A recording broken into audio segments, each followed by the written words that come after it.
Greetings, the Sorokapiatka, the 45mm anti-tank gun, is undoubtedly one of the most recognizable and famous examples of Soviet weaponry from the World War II period. Nevertheless, this widespread popularity does not in any way prevent the existence of a large number of myths, speculations, and inaccuracies surrounding it, as well as the undeniable fact that many unclear and confusing aspects directly related to its origin still remain unsolved and cause a lot of controversy among historians and military technology enthusiasts.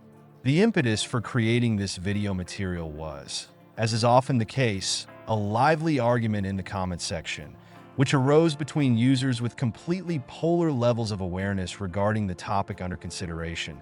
One of the viewers expressed a fairly categorical opinion that the 45mm guns have been completely removed from service even before the start of hostilities. But despite this claim, they were still present in the troops in June 1941, albeit in a rather limited and insignificant number. Another viewer, possessing completely different, much deeper knowledge in this field, immediately objected, clearly noting that the 45mm guns were the most common type of artillery pieces in the Red Army at the start of the war, and their total number amounted to more than 14,000 units. This unfolding discussion was immediately joined by a third participant, who possessed another, different from the previous one's, version of knowledge, and who immediately began to claim that there were actually not 14,000 guns, but only about 7,000. To support his point of view, he even cited the following quote as proof. As of June 22, 1941, the Red Army had 7,247 guns out of approximately 7,400 produced previously. So, let's start immediately with this extremely controversial point. The 45mm guns were indeed the most numerous type of artillery pieces in service with the Red Army at the start of the war, and their total number, according to official data as of June 1, 1941, there is usually no more specific and accurate information for June 22nd. All official reports are dated June 1st, did indeed exceed the 14,000 unit mark. To be as precise as possible, there were 7,653 45mm guns of the 1932 model and 7,247 45mm guns of the later 1937 model. The person who rushed so zealously to quote clearly did not understand the intricacies and nuances of Soviet artillery well enough. Having found the necessary information in the popular online encyclopedia Wikipedia, but at the same time completely overlooked that it was only about one specific type of gun. It is not difficult to guess which one. The 1932 and 1937 guns, of course, had certain design differences, but they were not so significant and fundamental in reality. Visually, they could only be distinguished by the shape and material of the wheels. In the earlier 1932 model gun, they were made of wood, while in the 1937 model, they were already of the automotive type. As we can see by the start of the war, the number of guns of both types was approximately the same, and in official documents, they were usually not divided into different categories. One of the most fascinating and certainly interesting aspects, of course, is directly related to the history of the creation and development of this gun.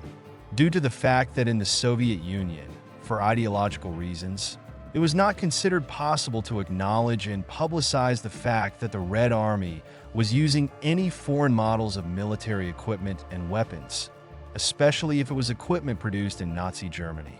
The widely known Sorokapiatka was described exclusively as an outstanding achievement of talented Soviet designers and as the best gun in its class, supposedly capable of penetrating the armor of absolutely any enemy. Tanks without any particular difficulty. In the later post-Soviet period, of course, it has become much more difficult and problematic to spread such obviously absurd and unreliable claims. Although, unfortunately, many still have not unlearned to do so, to the logical and obvious question of why the Soviet Sorokapiatka looks so surprisingly similar to the German Wehrmacht's 37mm anti-tank gun in the USSR. It was extremely undesirable and even dangerous to ask such questions, at least publicly. A pre-prepared answer was immediately invented and voiced. And as is now known to everyone, the 45mm gun was actually created through a deep modernization of the 37mm anti-tank gun of the 1931 model. And the 37mm gun itself, in turn, was produced in the Soviet Union under a license previously purchased from Germany. However, it was still claimed that the Sorokapiatka was entirely developed by Soviet engineers, and only relatively recently did it become reliably known that the 45mm gun, based on their 37mm gun, was manufactured by German designers on special order from the Soviet Union. To this day, the question remains not fully clarified whether the gun developed for the USSR was created on the basis of the 47mm gun originally intended for the Netherlands. They simply changed the caliber slightly. Or, on the contrary, the Dutch gun was created on the basis of the Soviet one. And here's another important question that many specialists are still racking their brains over. This is the very unusual caliber of this gun, which had never been used before and anywhere in the USSR in serially produced models of artillery weapons.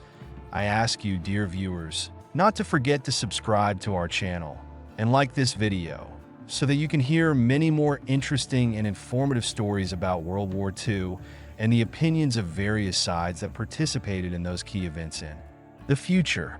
A number of different versions are proposed, explaining this strange choice of caliber. The first, most common version, which states that the 45mm caliber was supposedly obtained by simply grinding down the bands from standard 47mm caliber shells, raises so many questions that there is absolutely no point in even considering it as any kind of plausible explanation. As far as I know, the real historical picture here is exactly the opposite. During the blockade of Leningrad, a certain number of 47mm shells remained in the warehouses, since at that time they tried to use absolutely all available reserves, and even from the remains of barrels of casemate and tank 45mm guns. A field version of the 45mm gun was made, called Leningradka. The 47mm shells, in order to be able to use them, were ground down and put into service. And only much later did an unconfirmed version appear that the Sorokapiatka was originally developed for a modified 47mm Hotchkiss shell. Why was exactly such a caliber chosen for the Sorokapiatka itself? It is actually not that difficult to understand. It essentially passed on to it from its direct competitor, the 45mm anti-tank gun developed at the Putilov plant. This was a very interesting artillery piece, but it was not adopted into service by the Red Army for the reason that the German gun was ultimately preferred, as the production of the 37mm gun was already established, and the 45mm gun offered by German designers was maximally unified with it in terms of design and basic components. The gun itself, developed at the Putilov plant, inherited its unusual caliber from the little-known 45mm howitzer of the 1929 model, an artillery piece that is little known outside a narrow circle of specialists and lovers of artillery history. For the first time, the 45mm caliber was recorded during the development of Soviet battalion artillery, where calibers 45, 60, and 65mm were considered the most promising. The most obvious and simple explanation would, of course, be the assumption that the designers simply decided to use round and easy-to-calculate numbers. But this assumption raises a number of legitimate questions. First, no matter how hard you try to choose only round numbers, all other calibers, and there are very many of them, will in any case be non-round. And secondly, which is even more important, for a significant simplification and facilitation of calculations, as well as for the convenience of production, they always tried to use already existing, long-established, and proven calibers in practice. Therefore, no matter how much they wanted to create, for example, a 60mm gun, the caliber, in the end, was still 57mm, and the choice of a completely new caliber of 45mm, when there was already a practically similar caliber of 47mm, seems more than strange and illogical, especially given all the peculiarities of the development of Soviet artillery pieces of that time, but the assumption that there was actually something already developed exactly of this, and not any other caliber, seems much more likely and plausible. Now all that remains is to find this elusive something. However, all active searches have so far, unfortunately, not yielded any significant results. Firstly, various reference books mention a little-known 45mm gun developed by the French company Saint-Chamond in the distant year 1925, which, in its main technical parameters, is largely similar to the guns created in the same period in the Soviet Union. And if we were to assume that such a gun, for some obscure reasons, ended up in the USSR and was subsequently used for further development, or even adopted into service under some tricky and conspiratorial name, then the use of exactly this, and not any other caliber, would not seem so surprising and paradoxical. But unfortunately, so little is known about this gun that there is currently no precise and irrefutable evidence of its actual existence. Secondly, another country where weapons of a very unusual caliber of 45mm are found is, strangely enough, Sweden. Moreover, these guns were developed directly for Russia. The Russian fleet, as is known, was using 44mm Engstrom guns, but there were other guns about which much less is known. And although this happened quite a long time ago, this fact could well have left its mark in the minds of Soviet designers. In addition, after the end of World War I, Swedish engineers were actively engaged in the development of not only 37mm guns, but also 35mm caliber guns. And given the characteristic tradition of Swedish gunsmiths to scale their successful designs, usually increasing the caliber by 1 centimeter, it is quite possible to assume the existence of a 45mm caliber gun as well. But this assumption, of course, belongs to the realm of conjecture and has no concrete evidence so far. And although at the moment we, unfortunately, do not have any accurate and reliable information on this issue, I would strongly recommend looking for the origins of this very unusual caliber of 45mm in earlier and possibly foreign developments, starting with Sweden and not excluding other possible options. Now let's move on to the most important and pressing issue: the effectiveness of the Sorokapiatkas and their real contribution to the successes and failures of the Red Army on the battlefields. Strange as it may seem at first glance, people often fall into extremes here as well and take irreconcilable, mutually exclusive positions. Those who, for some reason, tend to criticize the Soviet government and all its undertakings always and everywhere often go so far as to make the absurd claim that the 45mm guns were absolutely useless and good for nothing. They usually base their opinion on the fact that already in 1941 these guns were no longer able to effectively fight against German medium tanks. At least they could not reliably penetrate their frontal armor. Their opponents, however, with the persistence of true adherents of Leninist ideology, selflessly proved that there was simply no more perfect and effective gun than the Sorokapiatka in nature. What can be said about this extremely controversial issue? The truth, as is often the case in real life, lies somewhere in the middle between these extreme viewpoints. Indeed, already in 1941, it became quite obvious to the command of the Red Army that 45mm anti-tank guns were clearly ineffective against most types of German tanks, and were only able to successfully fight against light armored vehicles and armored personnel carriers of the enemy. This is confirmed both by numerous reports from the front and by the fact that the Sorokapiatkas were urgently looking for an adequate replacement. Moreover, the development of a more powerful replacement was started even before the start of the war, and they became the 57mm anti-tank guns. At the same time, let me remind you that before the start of the war, the production of Sorokapiatkas was temporarily suspended, although unfortunately, they were not particularly successful in establishing the production of their replacement in sufficiently large quantities. The production of 57mm guns turned out to be very difficult. If not more so, a significant part of the manufactured barrels was simply rejected. Soviet engineers and workers failed to drill barrels of such length with high quality, and the barrel of the 57mm gun had a length of as many as 70 calibers. No one had ever made such barrels before, and there were also serious problems with ammunition.